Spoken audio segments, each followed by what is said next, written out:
روزی شدم میهمانی درواز، نمودم سیر هر بستان درواز، نمودم سیر هر بستان درواز. بدیدم چون بهاران سعی قلم داد، هوای عبادت روشن درواز.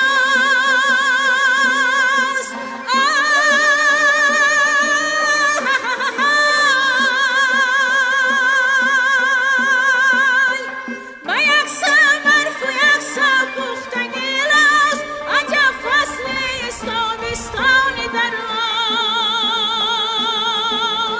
شکفتم مثل روی دخترانش چمنهای. یخچیسار، دهه خردکک در ناحیه درواز. این دهه اگر از یک طرف مشاهده اولین تشریف کنندگان را با حدود خرد بودنش به خود جلب می کند، از جانب دیگر با طبیعت افسونکار و میوه های شهربارش همگان را در حیرت می گذارد. هر یک سنگ و کوه و آب و مغزار و چشمسار و دیگر معجزات کوهستان در چشم و قلب بیننده نظربایی می کند. می پاد هوای درواز هم یا خنکی درواز من از جای مقوله خیلی خود مهم ذاته درواز است. این درواز ما را مقوله هم میوه و مزده میوه درواز با دیگره، آبی درواز باز مزده دیگره، شیرینی آبی درواز با تماما از جایی که فرق داره. این مکان میان مردم بیشتر با نام بابای جمال معروف است.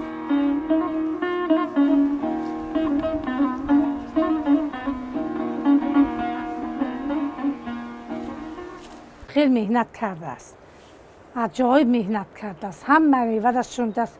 این میوه مرده بیدن هم من در بر داخته است. بچه هاش نیاز خدا را شکستن. و این بابای جمال تنها بود. برایم قد بابای جمال خطی هم خیلی نامش مانند یخچی بابای جمال. همین نام قدیمش خیلی ماند. امروز آن را یخچیسار نام میبرند. در این دهه نوبنیاد خمگی 21 خانواده زندگی میکند. باشندگان اینجا یک سال قبل از دهه خواستف که در نتیجه آفت طبیعی ضرر دیده بودند و با دستگیری حکومت جمهوری تاجیکستان به اینجا کوچانیده شدند، با زحمت زیاد این موضع را باز هم آبادتر گردانیدند. ما باوری هم خیلی واقعیت نداشتیم که خیلی آفت طبیعی می شود. که با مرور زمان همه خیلی شد خانات زیریا موندن، ما را کچوندن به اینجا. خیلی مامالی رحمان من داریم، به خدا من دار چند دیبگوی من داریم. انا آبادی کرد، خونه مو کرد، در مو کرد. من از $1 انا یک مگرم زندگی کردم، نه همه تمام زد پایی. زمین مداد نکرات میکنیم، چهارمغز، انجیر، سیب همه میوه را داره، هیچی یکان کمبودی نداره. خدا را شکر ما سازن. هر جناب عالی بسیار مینت داریم که به ما هم طریق خونه‌های تیار داده است. ایم سحری تاله انا به خدا من ایزم چینی خونه مال کتم بچه جومه من ایزم چیندم انا ایچی نمگرات آب چکاری و میشونه و کارتوشکه و پیازم یادن شوندیم. های کم کم حاصل گرفتیم بای خورمونه بداریم خدا را شکر حاصل بگرفتیم. تماما امید نداشتم. همی فکر ساعتی 8 آب خونه ما گرفت، تنم نیم ساعت آب بالا کریشه ببرومه. تماما امید نداشتم.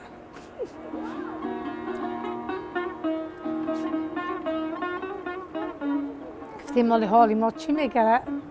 یک ماه بعد خونه تیار شد. خلق هزار رحمت خلق و جناب عالی که ما را بسیار دستگیری کرده است. دست ما هیچی نمیه که ما نه خدمت کنیم.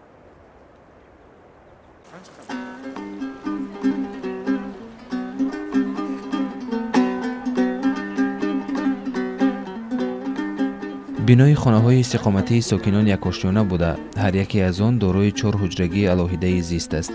خانه‌های استقامتی در اساس طلبات معاصر شهرسازی در مدت کوتاه با شکل و صفت بلند قامت افراخته بودند. طبق دستور و سفارش‌های رهبر دولت در این موضع امکانات فراغت و دیگر انفراساختارهای ضروری مهیا شد.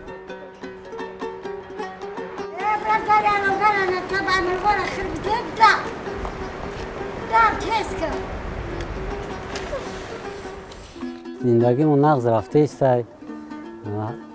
روزی خیلی تیرمو شده، وقتی خودسلغنداری شده، این زمین علفا شده رویده استیم. همین روزگار میخیزی یکون ایزم شد میاری، یکون چهارمغز پرما میوه را جمع میکنیم. خیلی زندگی نقض رفته است از میده.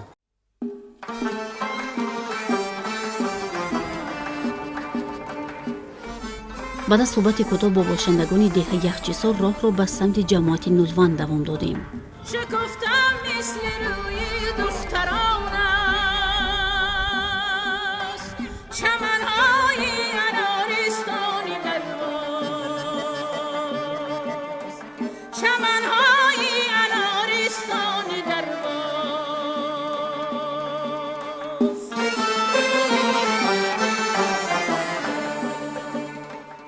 واقعا هم خاک و آب و هوای مناسب در این ناحیه برای پرورش انار لذیذ و گوارا و شفا بخش مساعد است. هنگامی از کنار انارباغ گذشتن چشممان به مردی تقریبا 60 ساله رسید که با یک محبت خاص گویا با انارها گپ میزد و آنها را نوازش میکرد.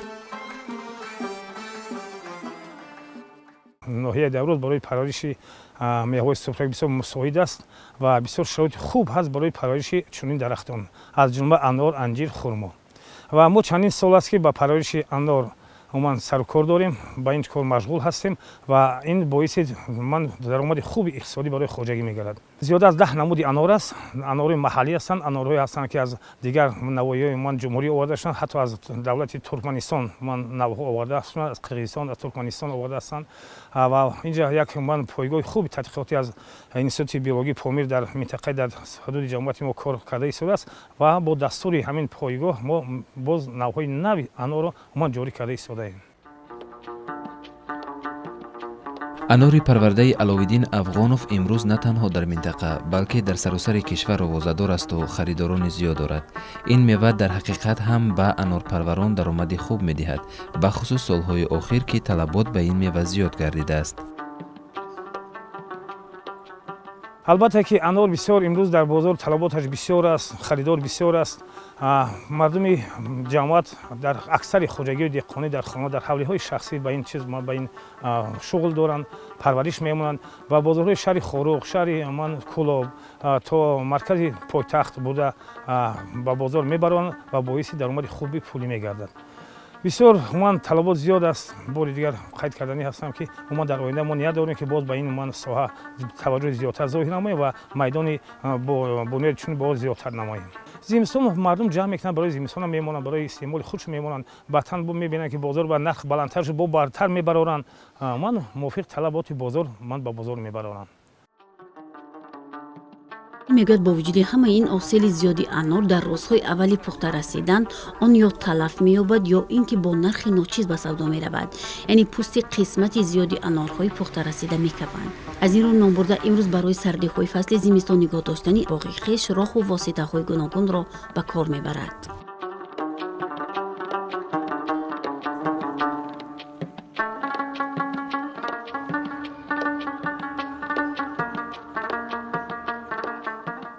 تو ماهی و من هم سفرت دختری درواز، تو ماهی و من هم سفرت دختری درواز. صد چهر زنم گیردی سرت دل بری تناز، صد چهر زنم گیردی سرت دل بری تناز.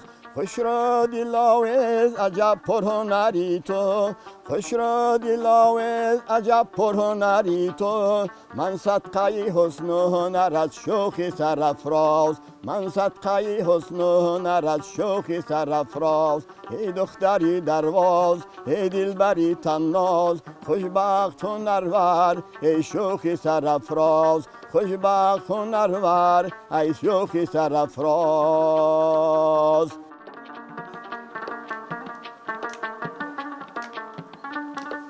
از برکت سالی رشد سیاحی و هنرهای مردمی که برای رواج استحصال محصولات دستی امکانیت بیشتر فراهم آورد، بانوان هنرمند درواز نیز در این سمت خود را موفق می شمارند.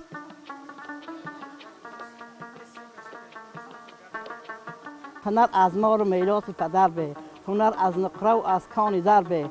ایم وقتی قدیم همه یمی آدمای درواز هنرمند بیدن، همه هنر میتونستن، کلالگری، ایتری، گلدوزی.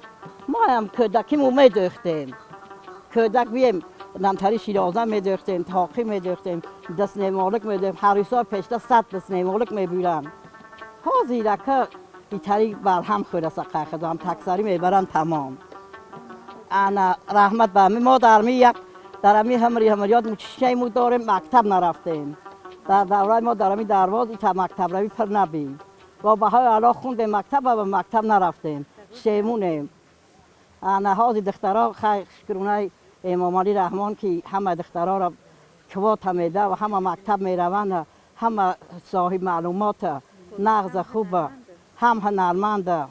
ما 100 بار پرزنت راضیه، ما پرزنت امی راضیم که میره درواز منکشایی پیشته میرسیم 5 روز اثر ایرپورت بس سمایلات نمیپره به درواز.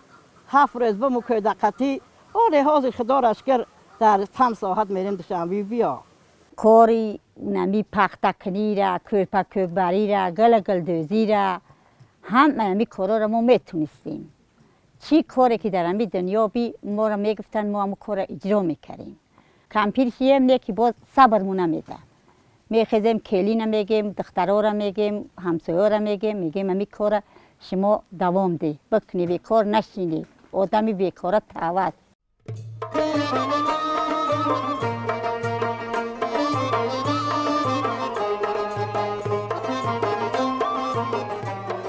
روزیه ماه صدیقه و بانوی هنرمند این منطقه محسوب می گردد که همیشه در پی ایجاد است و در برابر دیگر زنهای ماهر شهر و ناحیه های مملکت به تولید هنرهای مختلف شغل ورزیده به بودجه خانواده درآمد علاوگی افزودند.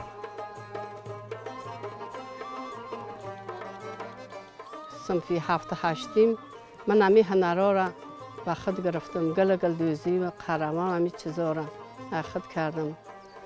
و این کاری هنرهای خودم خیلی خرسند و شاد هستم که بسیار طلبگارا من این چیزا را میدن، من برای عروسا بالشتای گلدوزی تیار میکنم، میان میخرن، دزبندک پابندک برای گراوه میخرن، انا تکسری میخرن و همین چیزا.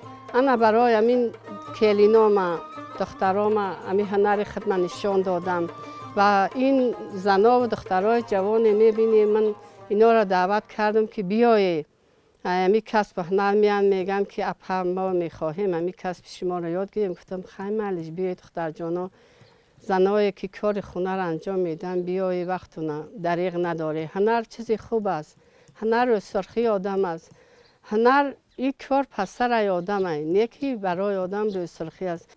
انا کرپا را پخته میکنیم، کرپا را با کوک میبریم، با اونجا تلش میکنیم، در امی تویو میریم بای همه را پخته میکنیم، میبریم با در خونه کوک میبریم میدیم. انا بر وقتی که ما اینا را امتای کرپا کوک میزویم پخته میکریم بای همه را یاردم میرسوندیم. پخته را اول میسنجیم 4 کیلو در کرپا میدوزیم، تنکش میکنیم، رویگش میکنیم، سرش میکنیم پخته کنیم. ای کوک بریشه پخته میکنی با گرچه کوک میبری فسانک سخته کشی نمیده تلش میچینی. اگر نه پخته کوک نبری با جین میشه و جغیلک میشه. من امروز چه بگم زنی بیکاره را او نغز نمیبینم، برای که وقتی از یک مردک کار اجرا نمیگرده. باید زنم در خانه دائما کار هنرش نشاندن. من ای زنای قشلاقمون خیلی خرسان و شادم که اینا هم یکیش می اپا همی کار نشانده، یکیش خاله، یکیش آچه. من ای کارم خیلی خرسان و شاد هستم و هیچ وقت تنقیسی هم نمیکشم. در روزگار کار خونم این بهترین چیزی است برای من و همی خداوند تعالی دائما دنیای تنج آسوده ما باشه. و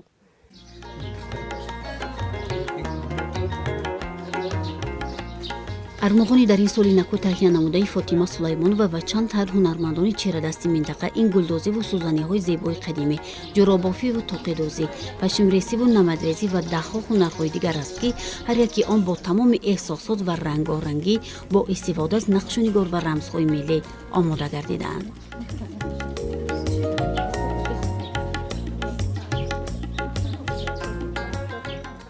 با هریستا را کسته چکن می‌دوزیم، بالیش می‌دوزیم، 20 بالیش، خراقی، کرپچه خراقی میکنیم.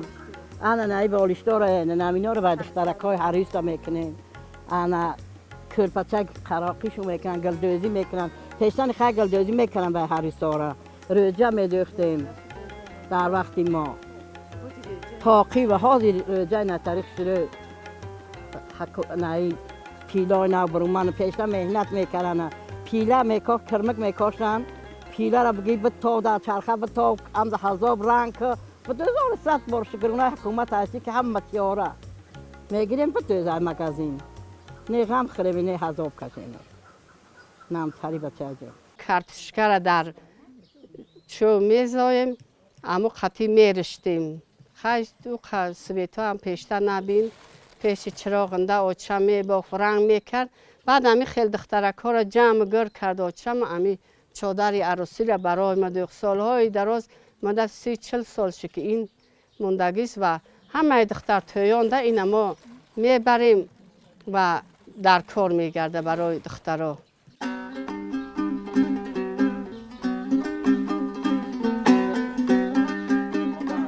چهوران ماهر این منطقه این سوزنی ها را در تلقین زیبایی‌های طبیعت با نیروی تازه، خیالات شیرین و عاشقانه گلدوزی کردند. زنهای گلدوز زیبایی طبیعت را خیلی خوب احساس می‌کنند و در هنر خویش عالم رنگارنگی اطراف را انعکاس نموده حسیات و تأثیراتشان را روی متاع می‌آورند.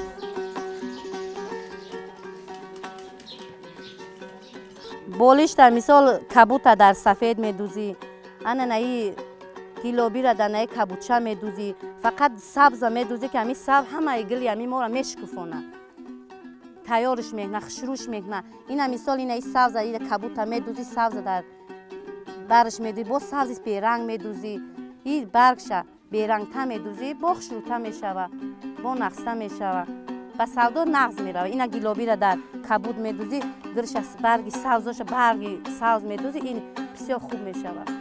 برای ما مثال سودا میکنیم امو خواهیزمند این اشتاو میگیره، تیز میگیره شو چی گلی تیار کردگی ما.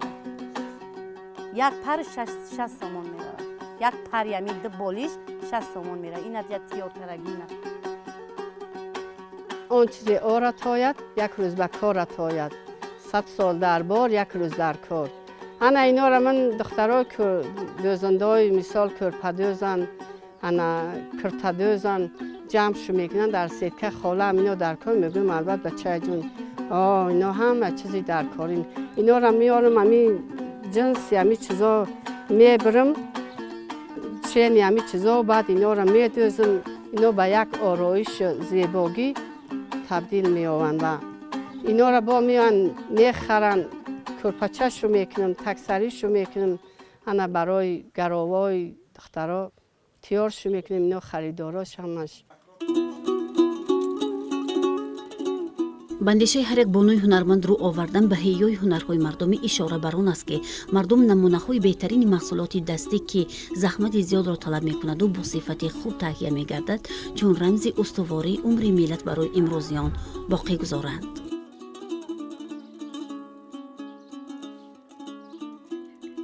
اینا طلبه مکتبین همش به خدا خود شده دارن همین کستاره به نوروزه هر سال به همین بچه ها تاقی دویزم اینه به خودشون کسته دویزم این سازن هنرمندن حاضر وقتی به کاریمو نمی حالت وقتی به کار تکسری میدوزن چکن زمستون دراز ریخته بهار خواهی چی کار کن جوره با من به اینه به خود شما سودا میکنن سوزن هر کس به خودش میکنه نه ای والشدار میدوزن میفروشن فروشن میگذارن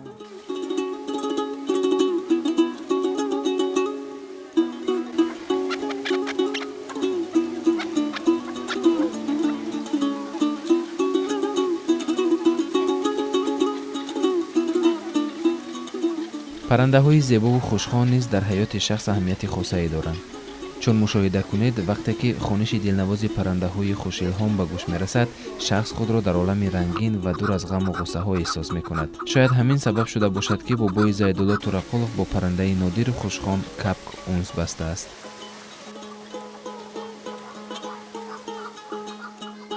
یعنی کبابچه مایده وقتی که مادرش میکفونش تخم نمیکفونه که مایده بعد میره خیلی میگیش بعد خیلی همین اویسویسه چند دوره داره همون دوره که باید تو کاو گشته شه فهمیدی وقتی که میگذره چند دوره همون کلون کشید بعد عاقبت کاو میگرده بعد وقتی کاو گردیش نیک بسیار نوزه که عروسکش میگن وقتی که همه پر قنجق میبره بسیار نوزه که دام دوره از پرتش کاوگو میمرن برای هم که وقت کم در دست میگیری میشه بعد همه کاو دستباز نمیشن با آدم رقباز همه کاو انا مثلا بعضیش خیلی رقباز میشه و کاو با آدم ایتادوره بعضیش خیلی میترسه آدم ایجاد دستباز نمیشه که این مو خیلی کلونش کردیم دیگه رقباز شده هم یکیش دیگه با آدم ایتادوره این گرفته است دیگه اگر در خونه‌مونش آدم گپزنی را نمیشه ولی گویا تیار نیست وقتی که کمک نمو که فرمی بسیارتر شد تلویزیون نمیمونه گپزنی دیگه هم قیطه داره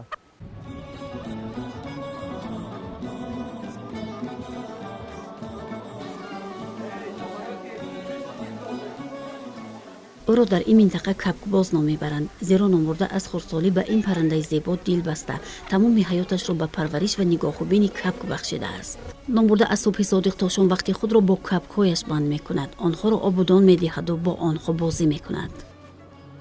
برایش اگر کاو تو چنده که اگر باشد فری باشه و مست میشد تو برای مست شدنش خیلی اگر که مثال میگیم همون دانگیش میتیم گندم کمتر میخوره و بعد ماش میتیم سیمکش میتیم بعد دانهش میتیم بعد پس از دانه اساسی مست با ایتش مینوای خمیرک ساز مینیمیتیمش بعد تخم پسته و هر خیلی چیز پستهش میتیم مست کشید دیگه خپی نمیگنه خیلی کلونش کردی هم کاو بچه میگن رنگی هم پسره نسبتش تمینی که پسر مهرش دیگه را نیکی خواهم میگن کاو بچه اما مردمی در روز کاو بچه میگیم کاو بچه یعنی کاو مایده بسیار مهر محبت پرای بای آدم ما خودمون نمیخیم اما چیزی بین میتیم خودمون نمیخیم با خدا بسیار چیزی تاش میتیم اینا این میخواد 1 کیلو پسته 70 سومون ای پون 2 کیلو پستهش خریدم بای مینا 140 سومون داره ای موش 10 سومون 1 کیلو موش ای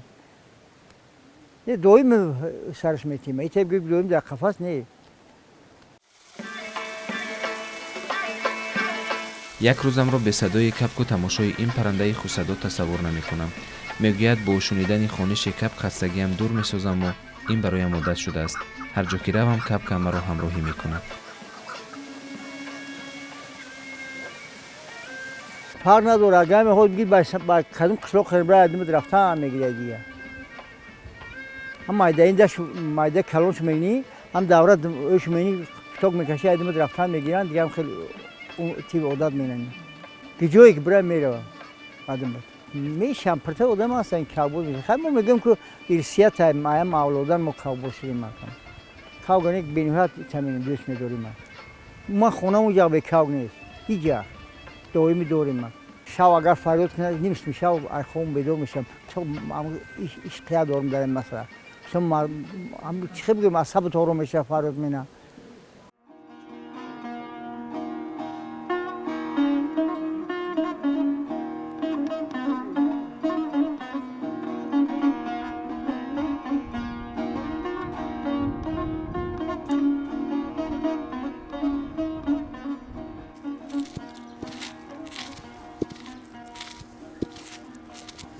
хушкидаи тобистон шаҳдобаи зимистон ин масъалаи шифоӣ ки аз қарнҳои гузашта то ба имрӯз расидааст бозгӯи он аст ки халқи тоҷик аз қадимулайём аз фарҳанги захирасозии ғизо барои зимистон бархурдор мебошанд. Дар рӯсто мардум маҳсулоти аввалияи ғизоиро на танҳо барои зимистон балки ба қадри эҳтиёҷоти солонаи оила яъне то ҳосили оянда захира мекарданд. фасли тирамо барои бонувони ноҳияи Дарвоз мавсими ҷамъу бастабандӣ ва хушконидани меваю сабзавот ва дигар зироҳатҳои кишоварзӣ аст.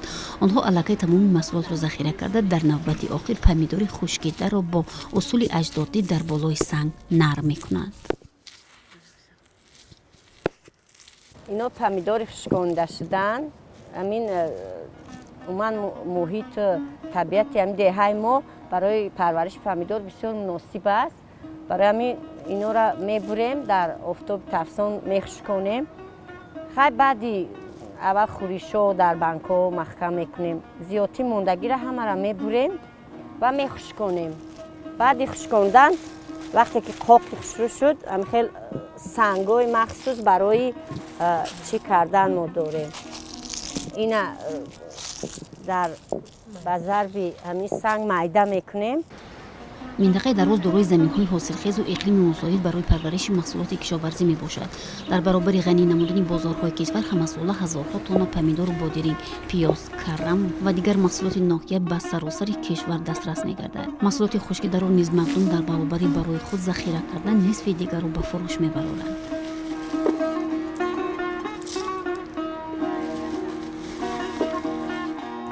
бисёриҳо бисёр мекунанд, зиёдтиша бозор мебароранд, мефурӯшанд. савдо мекунанд ё ки барои хеши табороту мефиристонанд. савғо роӣ мекунанд. бонувон мегӯянд дар ин ҷо шарбати помидорро аз мағоза камтар ва ё умуман харидорӣ намекунанд. мардум бо чунин усул ва сифати баланд хокаи помидор омода мекунанд ки барои истифода дар хӯрокҳо хеле болаззат аст. ин чизи табиӣ аст, чизе ки барои организми одам ҳам муфид аст. назар ба он чизое ки чизои химика доранд дар мағозаҳо мефурӯшанд мумкин муҳлатшо гузаштагӣ бошад. ин чизи табиӣ аст, ягон зарар надорад, баръакс ба маза авқота ба маза мекунаду. помидорро ҳар оила ба қадри имкон ва меъёри истифодабарӣ барояшон хушк мекунанд. онҳо дар навбати аввал хӯришҳои гуногун омода мекунанд ва баъдан боқӣ мондаи онро яъне помидори афтидаву задашударо хушк мекунанд. 300 кил помидор барои ҳамин қадар ина меъёрш ҳамин қадар аст. барои қоқ вақте ки мехушконӣ вай кам мешавад помидор. вақте ки дар афтоби тафсон вай ҳамо ғизош дар дарунаш хел худаш мехушкад. бонувон пеш аз оғози боришот ин корро анҷом медиҳанд. ба қавли онҳо каме беаҳамиятӣ кардан заҳмати хушконидани маҳсулот низ зиёд мешавад. борон борид агар вай нам кашид хай бо мумкин аст ки дар болои танурам қоқ кардан хай аҳамият метиҳанд ки вай насӯза бо камакак ҳамун чи алови танур вақте ки баъди нон бастану баъд ҳамун як гармӣ дошта бошад барои ино бас аст. бонувон мегӯянд усули хушконидани помидор дар офтоб низ меъёри худро дорад ва аз ҳад зиёд хушконидан сифатнокии он гум мешавад. бисёрам насӯзад, сиёҳ нашавад. ҳамун сурхие ки ҳастай ина ду хелай бинед, як хелаш и тезтар хушк шудааст ва иша дертар гирифтан бо рангаш камакак вай караст. афтоб сӯзондааст рангша. дар ин ҷо бонувон на танҳо помидор балки меваи тут, донаи зардолу ва бодомро низ бо чунин тарз нарм ва барои фасли сармо захира мекунанду аз онҳо хӯрокҳои махсуси хоси минтақа омода мекунанд. донара ҳамин хел чиш қатиам мешавад, мешаканд. баъд вақте ки мағзаш чӣ мешавад, майда мешавад, ҳамун сафедакош мағзаш майда мешавад. баъд вая махсус хай чӣ мегиранд дар дег эла қатӣ меполоянд. баъд ҳамун ширае ки вай дона майда шудааст, шираша об қатӣ меполоянд. баъд меҷӯшонем. як таоми миллии дар Дарвоз маъмуле аст ки ҳозирам одамҳо ина истифода мебаранд. зимистон برای بسیار کسلی ها دوای اساسی است. همه ویتامین ها در درون دانه و بادام و همه چیز دارد. بادگو که باغداری و زراعتکاری یکی از رشته‌های سردرآمدی کشور به حساب رفته، طبیعتی که ما را نصیب گشته است جهتی وسعت بخشیدن این ساحه نهایت مهم برای اهالی موافق میباشد. بانوان دهاتی از نفس‌های نخستین فصل بهار سر کرده تا انجام غنجایش حاصل زحمت میکشند. یعنی این ساحه نه تنها اهالی را با میوه و سبزیجات خوش‌طعم و سرغذای وطنی تامین مینماید، بلکه در سمت پست کردن سطح بیکاری و بالا بردن نیکواحوالی مردم نقش چشم‌رس دارد.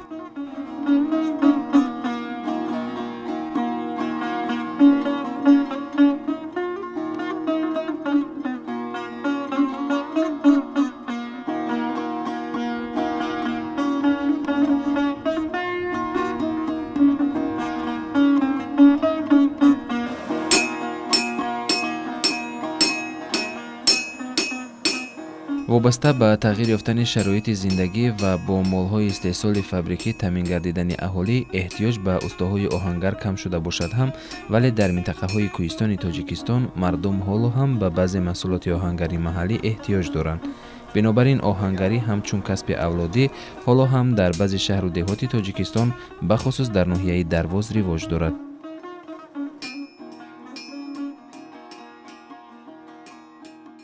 محصولاتی که ما تیار میکنیم اینا همو هر دوره خطی هستند. انا بهار با کنوج میکنیم که برای کشت کار، بعد ناوگ میکنیم ای برای گو خطی که جفت میکنن در نهی زمینایی که خم نیستن برمالن جرن انا اونجا را گو خطی و میکنن این همی ناوکان همینان این خیلی چوبه میزنه امی خیلی باید جفت کره میبرن شو. انا اینو را بشورتن ای همسایه همسرحد میگیرن که اونو گو خطی بشور ترجیح میکنن، تکنیکشو سستد تراکتر ندارن. انا با تشاو پاور میکنیم، انا کدمن نای حاضر برای زمستون گذرونی هیچکا میکنیم، بعد تروبا و خجک بیلچه و همی چیزای زمستون هم میبینیم. انا زمستون با برای بهار تیوری میبینیم، با ادوبای بهاری میبینیم. انا بهار با که ادوبا که تمام شد با برای تابستون دوست میگیریم. انا ای دوستو اونا دوستو در کپو انا تیور میکنیم میتیم. با اردوست داریم، اردوست میکنیم برای شغل روی باید میکنیم. همون طلبات مردم خیلی که باشه طلب میکنن و اگر اوزاراشو کن میشون با میورن ما تیزشو میکنیم.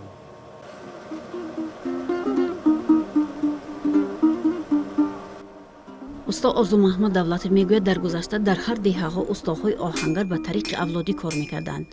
дар деҳаҳои дарвоз низ оҳангарон як бор дар як сол ҳақ мегирифтанд, он ҳам дар фасли тирамо ҳангоми ғунучини осил буд. ҳар як деҳқон ба оҳангар як табақ гандум, як табақ тути хушк ва дигар маҳсулоти кишоварзиву боғдорӣ медоданд.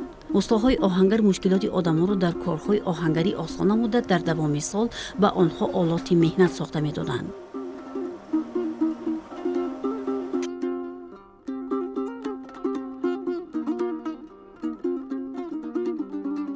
оҳангаро бисёрана айтайдел ҳама кор наменан. ана кори пина камтар дар назаршон баъд кам кор мекунанд. бай худшуна мекунанд, баъд агу хиш таборшуна менан кам кор мекунанд. ана не ки ичи кор пинӣ надора. агар ки ҳамин кор кунӣ рӯз ба рӯз ҳамун корро ай худ мекунӣ дар назарат дига ҳечи наметова.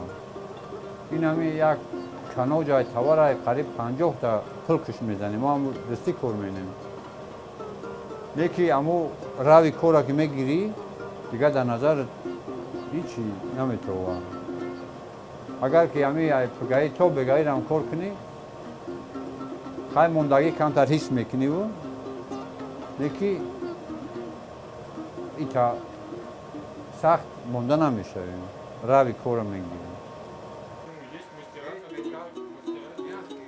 پیشتر مسئله دریافت اشیاء خام برای آهنگران دهات خیلی مشکل بود. بنابر کمبود بودن آهن، نعل اسب‌ها را از شاخه بوز کوهی می‌ساختند. در روستا آهن را با راه گداختن معدن کوهی به دست می‌آوردند. کار برکت داره. اگر که همین اچای دل کار کنی، مثال دل نیتی صبح قطعی کار کنی که با ضرر هیچ کار نباشه، همو یک سومی که همو دما میگیریم، همو برکتش خوب است. میتونیم که در همین شرایط چنجی چی هنری که داریم با خلق خدمت کنیم. انا ای صبح همو روز اونا میبریم، زندگیمون میبریم. انا کمبودی نداریم. زندگیمو شکر خدا رفته است. توز است. انا چند کار کنیم هم خروجیمو زیادتر. محصولات ساخته استا آرزو محمد گوناگون بوده: کلند، بیل، تیشه، خورکن تیشه، تبر، اسکنه، نوه تیشه، تاکبور، بالغه، انبور، اسباب‌های روزگار کفگیر، دیگ، کارد، آتشگیرک، زلفک در، میخچه، درفش موکیدوزی، آلات کشاورزی، داس، آهن جفت، گل میخ، نل با میخش و غیره می باشند که همه روزه استحصال میکند.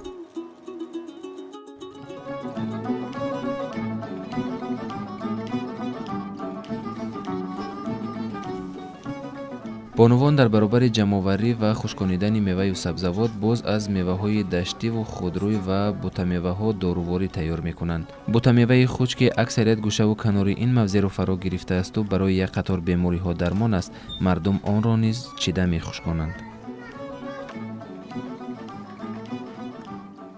کوچی دروز تازه پست تازه اینم می خریدارا که بیننش همشه میخرن برای دارگی، برای سلامتی آدم، برای قطعی فرزندان، قطعی دخترها میره میچینیم تا ماه دکبر خود استای در درختاش در چی نمیشوه، ایرون نمیشوه. منطقه بسیار هست. من هست من درختانی هستند که میوه هستند بسیار شفا بخش هستند. از جمله دولانه، خوچ هست منطقه جون، زهوه هست، زیلال هستند. مردم جمع میکنند. گیاهای دارووری من علفهای دارووری جمع میکنند، میوه‌های دارووری جمع میکنند. امسال بو هم خیلی مردم بخش به سال سیاحی و هنرهای مردم به سال سیاحی بسیار شهرها و سیاحان بسیار میگذرند. اینا برابر در شهرها من دکانهای شخصی کردن میفروشند. بعد درآمد خوبی من اقتصادی میگیرن. که میان سوداگرای هر کلو بای شهر همه جا میخرن شو 9 12 میگیرن علالش میگیرن خریدارا. زندگی میبینی یک فایده میبینی بعدم زمیره میچینی و هزار میکشی میاری. زیری رهبری استاد من دکتر علم‌های طب پروفسور نورالی یوسف نورالیف یک من منطقه تحقیقاتی تأسیس و در اونجا زیاده از 15 نوی من علف‌های شفا بخش پرورش یافته هستند. ما با شهر دوشنبه علاقه فرستادیم برای من تحقیقات و در آینده نیت داریم که اون پرورش من علف‌های دارویی را براهمانیم. ناحیه درواز تاریخ کهن داشته با موضع‌های قدیمی خویش مورد آموزش تاریخ‌نگاران و سیاحان داخلی و خارجی قرار گرفته است. موقع جغرافی، جایگیرشوی منطقه، طبیعت زیبای و ناتکرار، موضع‌های خوشاب و هوا و رستنی‌های شفابخشش می‌تواند برای انکشاف ساحه توریسم در منطقه وسیع استفاده شود.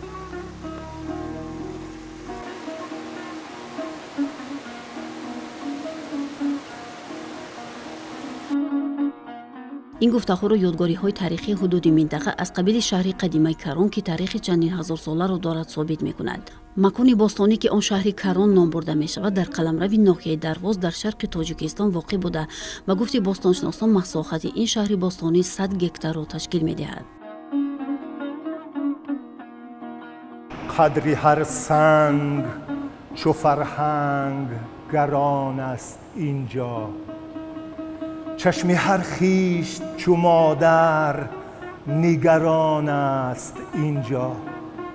چی عظیم و چی قدیم و چی جوان است اینجا و قدمگاهی بلندی پدران است اینجا. آسمان شهری بهشتی کران است اینجا. عصرها بود بشر مهد اوستا می جوست اثری قبله زردوشت به هر جا می جوست به دل خاک سیاه حل معما می جوست همه اسرار کهن فاش و عیان است اینجا آسمان شهر بهشتی کران است اینجا دوش علامه قناعت که بزرگ آن باشد گفت معنی کران شهر بزرگان باشد کرنه و کرگس و کر و فر از اینجا باشد سند کر و فری ملکی کیان است اینجا آسمان شهر بهشتی کران است اینجا داشت تاجیک از اول خط و عنوان بلند وطنش شهری بلند و در و دیوار بلند کوه بر کوه نهادند نیاکانی بلند نه به تعبیر به حق بامی جهان است اینجا آسمان شهری بهشتی کران است اینجا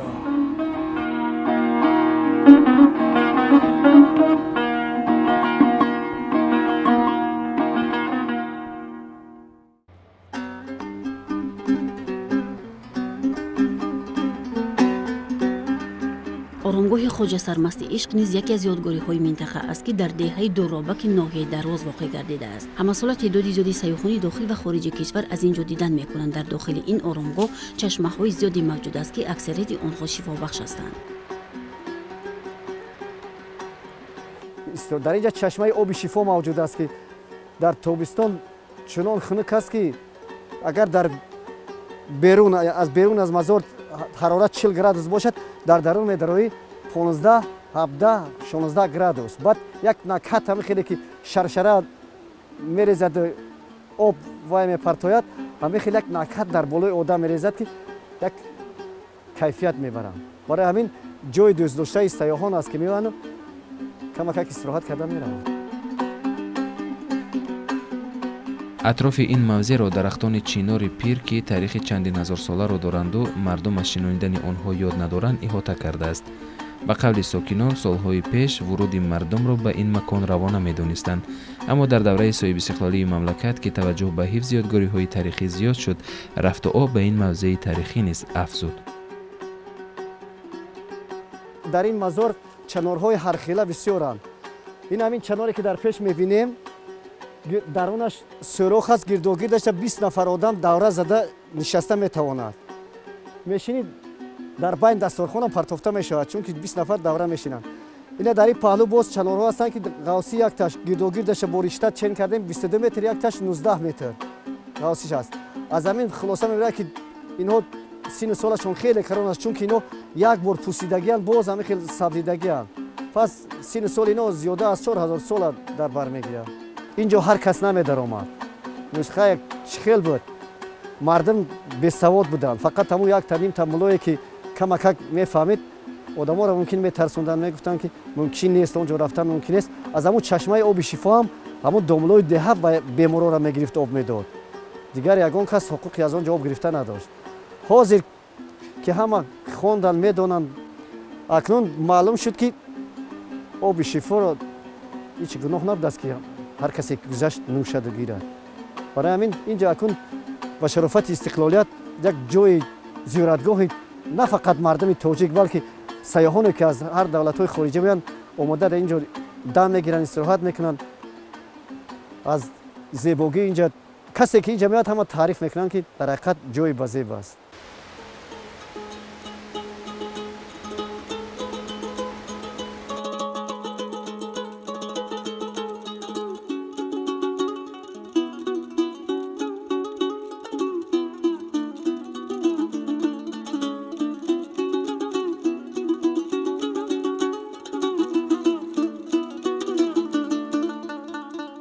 موسیقی و هنر از مهمترین و اثرگذارترین عناصر هر جامعه می باشد که بهترین و موثرترین راه معرفی فرهنگ و تمدن یک ملت است. البته هنرمندان توانا و سرایندگان خوش صدا هستند که با هنری نواختن و صدای دلنشین مضمون شعر والا را در قلب مردم جا می‌کنند. رضوانشاه ایمالشویو از زمره آن هنرمندان اصیل کوهستانی است که حیات خود را به صنعت و فرهنگ و احیای سازهای موسیقی بخشید.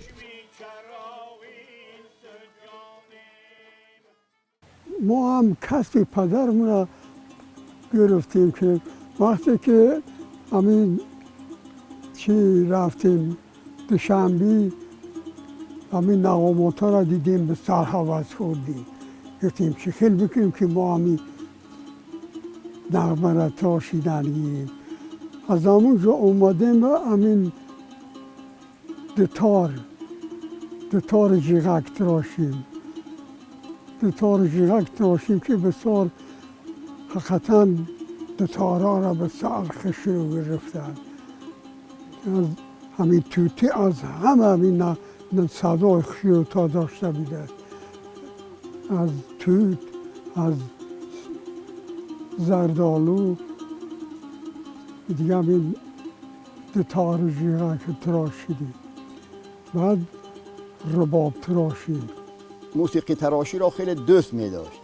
هنوز من سنف 4 بودم که این قیجک می تراشید، رباب می تراشید. پدر ما خیلی استاد ماهر بودند.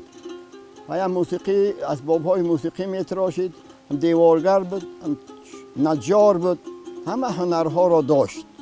بنابراین اکم هم که امروز در پهلوی من نشستگی است و پدرمان تقلید میکردند و این اسباب‌های زیاد موسیقی تراشیدند. اینهایی که حال در گرد اطراف ما هستند اینها خیلی کم هستند. 10 برابر این خیلی اسباب‌ها تراشید، اینها را خریدند یا تحفه کردند و دیگر کسها. بس آخر سند خیلی باغ بده باشید.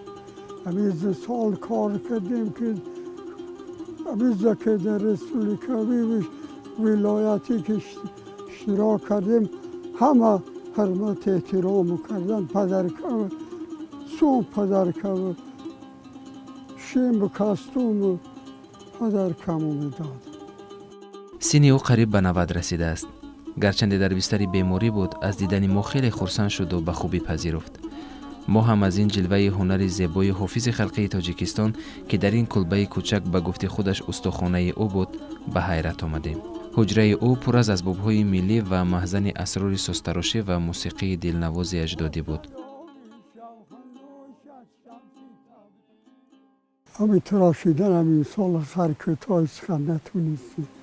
در این ربابای تراشگین در موزه در دوشنبه در خود لینینگراد انا نغماتایی که همین پارسال اومدن از خود نروژیه 8 نغمه را گرفتن و خود نروژی را شو بردن. اما نغماتا که برای همونجا هم تشکر بیان کرده هستم سردار یمون نغمات که همین خیلی بخواهیم که یک بار دیگر به همین نغمه بیاییم و میخواه نغمه تراش. هم تراشیدن، هم نواختن، هم حافظی کردن و همه شو میتونم که همین بسر شد. که نغمات ما خشکر برامدن اما نروژ رفت خارا نغمات همونجا نخرید اومد گفت از شما بگیریم. 10 تا نغمه را گرفتن. ما همراه میخواندیم، همراه هم سحرم دولتی بیدار به بالین آمد، گو برخیز کیان خسروی شیرین آمد، قدح در کش سرخوش به تماشا بینشین، تا ببینی که نگارت بچیای آمد. این سرود را همراه در رادیوی محلی، رادیوی جمهوری تاجیکستان می سرایدیم. غیر از این سرودهای دیگر سرود دختری درواز می سرایدیم همراه در رادیوی محلی و استاد در اونجا زینیل زلفقاروف که استاد خیلی زبردست بودن، آهنگهای ما را و سرودهای ما را به نوار می گرفتن و خیلی از ما خوشنود بودن که در یک سرایدن به نوار گرفتن میشدند دنباره نمیگشتیم و در همه جماعت ها در همه محفل های سنت ما اشتراک داشتیم همراه اکهم. از مشاهده ما در ناحیه درواز اکثر خانه های سنگین به نظر می رسید. به گفت ساکنان چنین خانه ها از سنگولای و چوب ساخته شده تابستان سلخین و زمستان گرم می آید. مهمتر از همه منزل های سنگین در شرایط کوهستان خیلی مستحکم و تاب‌آورند.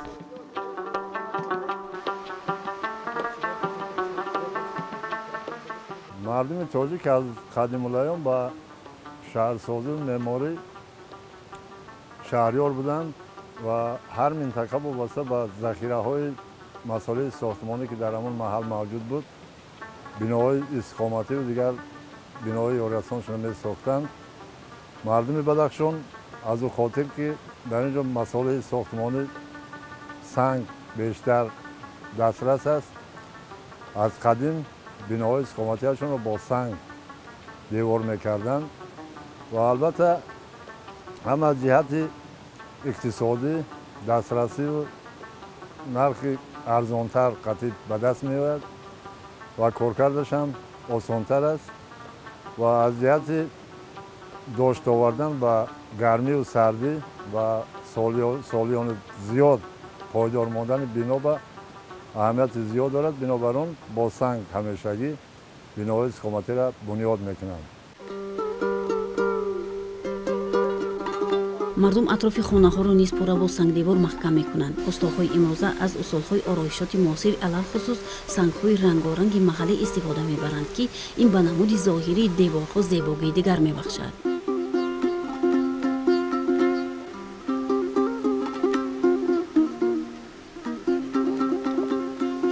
امروز در قلمرو ناحیه کارخانه‌های برآوردن سمنت بلوک دیگر خشت و تشکیل شدن ولی بیشتر مردم با همین سنگ سرکار میگیرند و بنای استقامتی رو با همین میسازند و البته با شکل معماری شهرسازی زمان امروزه قطعی همین سنگ قطعی مطابقتشون میکنند میسازند.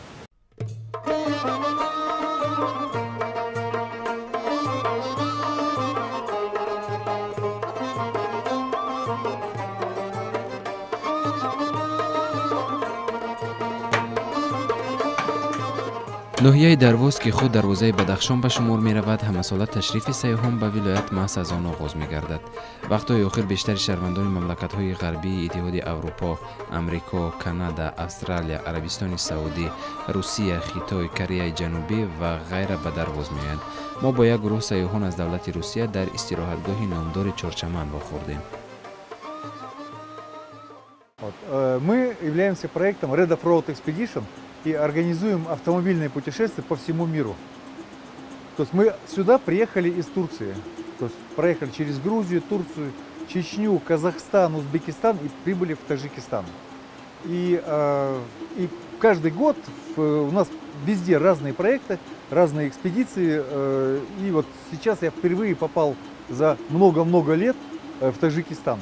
И вот честно, не только я, вся наша группа, мы в очень большом недоумении, таком граничащем с восторгом.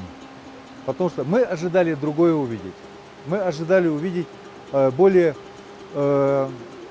серую республику, более бедную республику. Мы ожидали увидеть людей, которых я знаю, у меня много друзей таджиков. Вот, но саму республику ожидали увидеть другое. Каково же наше было удивление, когда мы видим отличные дороги, мы видим официальные лица на таможне, на пограничники, полиция, которые нас встречают, которые улыбаются, которые принимают с удовольствием, поют чаем. Гостеприимство зашкаливает. Вот это все, вот на всю нашу большую группу произвело какое-то колоссальное впечатление. Нас очень приятно удивило, как мы проходили границу, какие у вас гостеприимные таможенники. Нас угощали чаем, желали доброго пути. На дороге всегда дети нам машут и приветствуют, и все здороваются, и общаются с нами, всегда подсказывают, куда нам ехать, дорогу.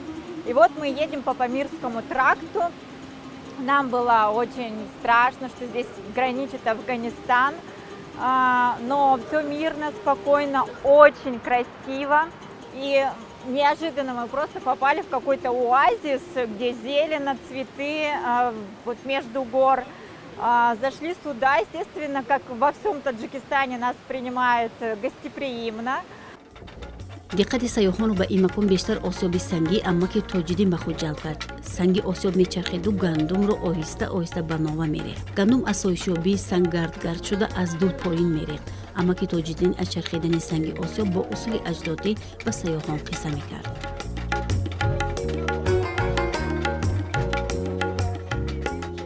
Посмотрели, как делается глиняная посуда.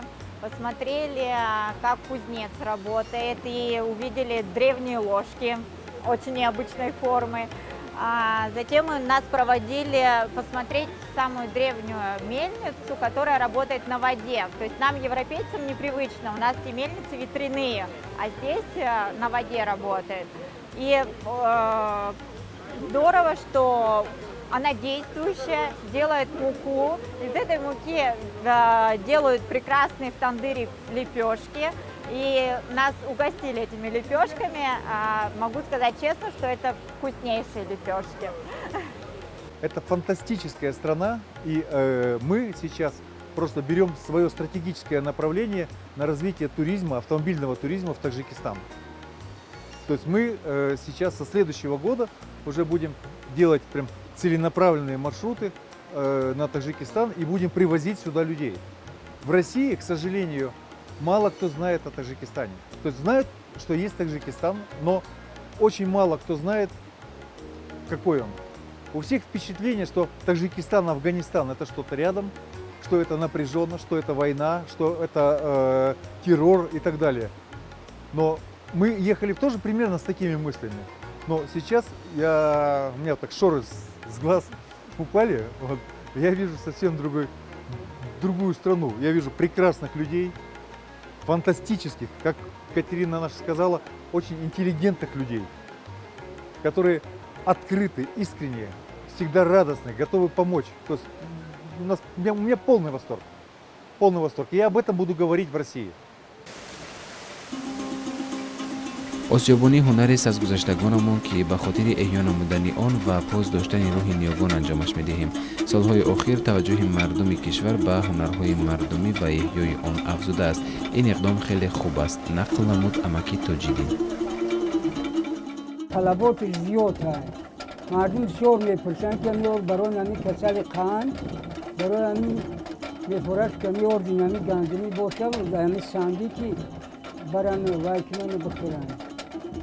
ҳамере мекунем дар вобаста хай ба ҳамун ордай, хоҳе ки орда як майда хубтари нафтари виши сорт вайкини санга пас мекунӣ, инанауно барои регулировка кардани ҳамин сангоанд.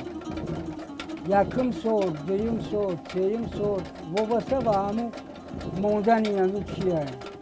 агар гӯ виши гандум якум сортиш кунем, хай як майда беҳтарак мекунем. ҳаи хел сол дар як рӯзинда ду қопча се қопча мезанем, гандум об мекунем.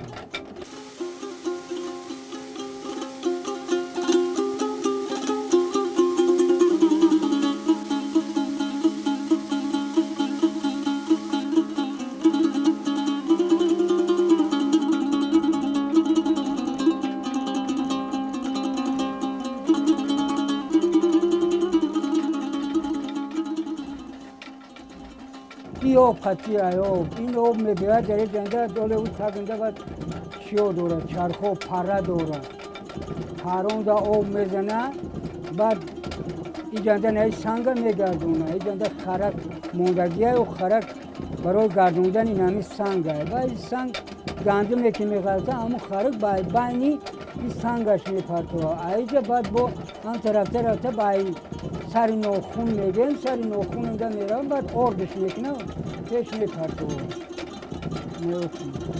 ин санга роша гӯ ман ҳамин хеле дидам. и ҳамун давраи ҳамин боблому ки тарошидагӣ астай, санги тагишам, санги болошам, ана наи санг ин барои тута орд кардан аст. талқуни тут мегем ку, انا مثال حاضر این سنگ میبرداره میگیریم و حقیقتی توتپس تلقون چیت آرد میکنیم. این همین دوره که چطور میچینن جمع میکنن خاک خش میکنن میارن همینجا بعد ما آرد میکنیم توتپس میگیرن میرون مردم.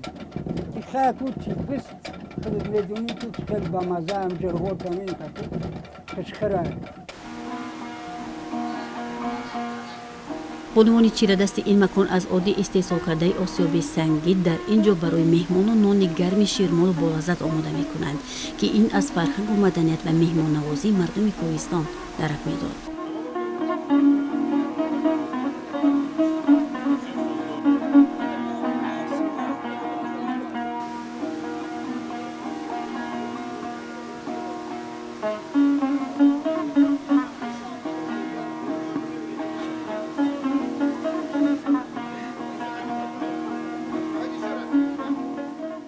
Кормили вкусными лепешками, мы таких еще не ели. Хрустящие, вкусные, мы оторваться не можем и боимся, что мы приедем в Россию и наберем 5 или 6 килограмм.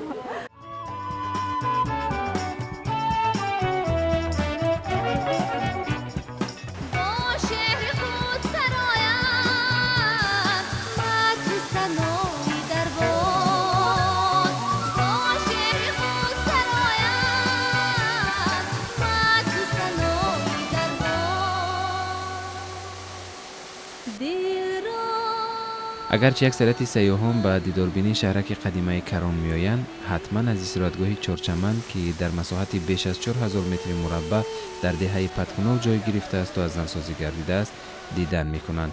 عین حال طلبات مهمانان خارجی و داخلی به آن زیاد به نظر میرسد.